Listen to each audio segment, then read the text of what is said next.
ದೇಶದ ಭದ್ರತಾ ಸುರಕ್ಷತೆಗಾಗಿ ಸಿಸಿಟಿವಿ ಹೊಸ ನಿಯಮಗಳಿನ್ನೂ ಕಠಿಣ. ಚೀನಾ ಕಂಪನಿಗಳೇ ಟಾರ್ಗೆಟ್. ಭಾರತದಲ್ಲಿ ಉಪಕರಣ ಮಾರಾಟಕ್ಕೂ ಮುನ್ನ ಪ್ರಯೋಗಾಲಯದಲ್ಲಿ ಪರೀಕ್ಷೆ ಕಡ್ಡಾಯ. ಭಾರತವು ತನ್ನ ರಾಷ್ಟ್ರೀಯ ಭದ್ರತೆಯನ್ನ ಬಲಪಡಿಸಲು ತನ್ನ ಗೌಪ್ಯತೆ ಮತ್ತು ಕಣ್ಗಾವಲು ನೀತಿಯಲ್ಲಿ ಕಠಿಣ ನಿಯಮಗಳನ್ನು ಜಾರಿಗೆ ತಂದಿದೆ.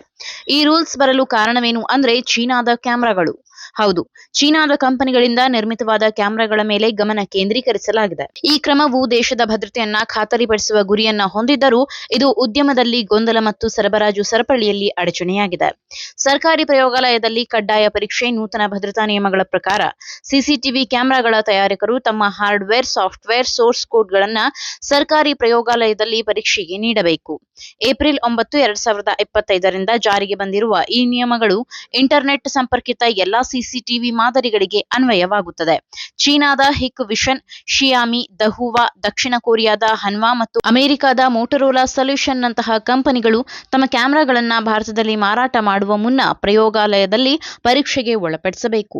2015ರಿಂದ 2019ರವರೆಗೆ ಭಾರತದ ಸೈಬರ್ ಭದ್ರತಾ ಮುಖ್ಯಸ್ಥರಾಗಿದ್ದ ಗುಲ್ಶನ್ ರಾಯ್, ಇಂಟರ್ನೆಟ್ಗೆ ಸಂಪರ್ಕಿತ ಸಿಸಿಟಿವಿ ಕ್ಯಾಮೆರಾಗಳನ್ನ ದೂರದಿಂದಲೇ ಯಾರಾದರೂ ನಿಯಂತ್ರಿಸಬಹುದು.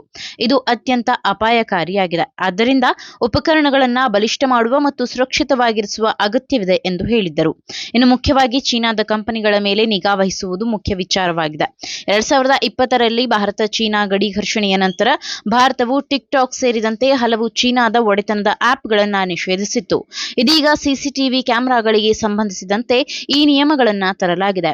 ಇದು ಚೀನಾದ ಹಲವು ಕಂಪನಿಗಳ ಮೇಲೆ ಪರಿಣಾಮ ಬೀರಲಿದೆ.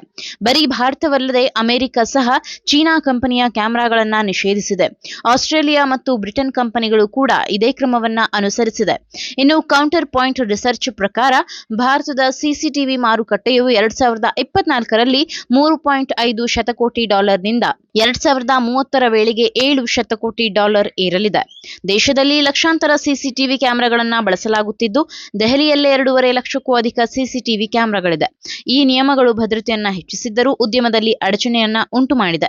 ಭವಿಷ್ಯದಲ್ಲಿ ಈ ನಿಯಮಗಳನ್ನ ಇಂಟರ್ನೆಟ್ ಆಧಾರಿತ ಉಪಕರಣಗಳಿಗೂ ವಿಸ್ತರಿಸುವ ಸಾಧ್ಯತೆ ಇದೆ ಎಂದು ತಜ್ಞರು ಹೇಳಿದ್ದಾರೆ. ಈ ಮಾಹಿತಿ ನಿಮಗೆ ಇಷ್ಟವಾಗಿದ್ದಲ್ಲಿ ಈ ಬಗ್ಗೆ ಕಮೆಂಟ್ ಮಾಡಿ, ವಿಡಿಯೋನ ಲೈಕ್ ಮಾಡಿ, ಶೇರ್ ಮಾಡಿ. ನಮ್ಮ ಚಾನೆಲ್ನ ಸಬ್ಸ್ಕ್ರೈಬ್ ಮಾಡದಿದ್ದಲ್ಲಿ ಬೇಗ ಸಬ್ಸ್ಕ್ರೈಬ್ ಮಾಡಿ. ಧನ್ಯವಾದ.